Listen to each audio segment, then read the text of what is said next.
Mesdames, Messieurs, peuple congolais, chers membres de la diaspora, chers membres de la résistance et chers patriotes, individuellement et collectivement, du nord au sud, de l'est à l'ouest et au centre, tant au niveau citoyen qu'intellectuel, politique, militaire, religieux et ou spirituel, je vous rappelle que tout a été dit et redit, et voire balancé et révélé sur les intentions réelles du despote Denis Sassou Nguesso aux 10 étoiles des crimes multiformes, multidimensionnels et de la haute trahison.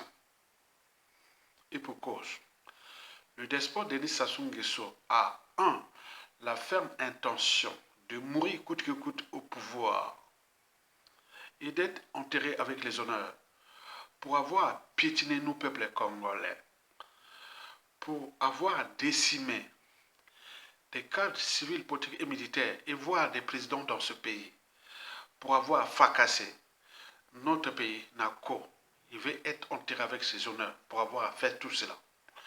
2. De laisser une dynastie susceptible de protéger et de transmettre sa mémoire antisociale et criminelle dans ce pays. Et depuis, d'ailleurs, son coup d'État sanglant Force Afrique du 5 juin 15 octobre 1997, dont les conséquences sont d'actualité, il est toujours resté fidèle, constant à lui-même, avec stratégie, méthode et machiavélisme de ses ambitions. Et la fin ne justifie pas les moyens employés de l'État congolais pour y parvenir. Et il est à deux pas d'y aboutir par lui-même, puisque au Gabon et au Togo, et voire au Tchad, c'est fait par la France-Afrique. C'est la France-Afrique qui avait placé la dynastie au Togo, au Gabon et au Tchad. Mais lui, il veut passer par lui-même, comme ce qui s'est passé déjà chez Théodoro Obiang Nguema de Guinée équatoriale et aujourd'hui chez Paul Biya au Cameroun.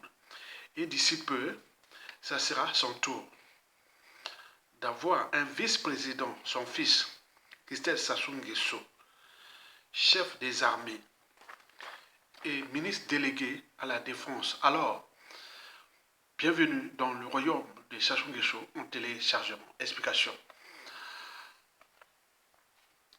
Vous le savez que l'enjeu de cette vidéo est de faire du bruit parce que ce qu'on m'indoki, belé là. Donc nous on fait ça pour vous comprendre que la tragédie est en cours. Nous risquons d'arriver à une période de vraiment quelque chose qui arrive, vous comprenez. Donc on risque d'avoir vraiment du mouvement tragique dans ce pays.